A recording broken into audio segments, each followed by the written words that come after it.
আপনার একটা স্টান বাইক এমএসভিজেড, হ্যাঁ ভিজেড, আমি যখন রাস্তাঘাটে ঘুরি না প্রায় সময় দেখি যে অনেকের গায়ে টি-শার্টটা দেখা যায়, ঠিক আছে।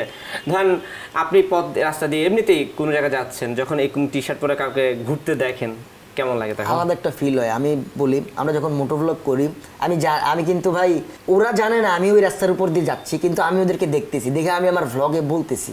ধরেন রিসেন্ট আমরা একবার যখন টিটি মারতেছিলাম, হ্যাঁ টেকনাফ তেতুলিয়া বাইক রাইড। আচ্ছা, আমি তো ভাবলাম যে টিটি কি, টিটি মানে হচ্ছে টেকনাফ তেতুলিয়া বাইক রাইড, ওটা আবার মারা শেষ। এসএস মানে হইছে আপনার সাতক্ষীরা সিলেট, মানে বর্ডার টু বর্ডার, আমি বাংলাদেশের ক্রস রাইড করে ফেলছি অলরেডি।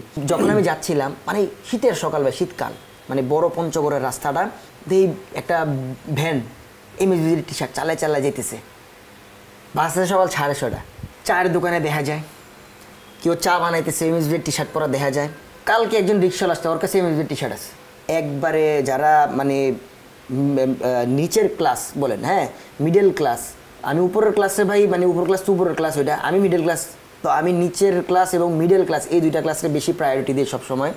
তো এদেরকে যখন আমি রাস্তা দিয়ে দেখি, আমি কথা বলি যে আমি ভ্লগের মধ্যে, যদি আমার ভ্লগ অন থাকে, এমন কখনো হয়েছে আপনি কথা বলে গেছেন আপনি চিনে নাই, এমন হয়েছে? এমন একবার হয়েছে ভাই, এমন একবার হয়েছে।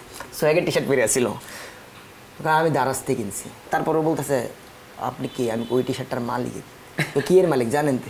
পাতে দিল না। আচ্ছা ঠিক আছে,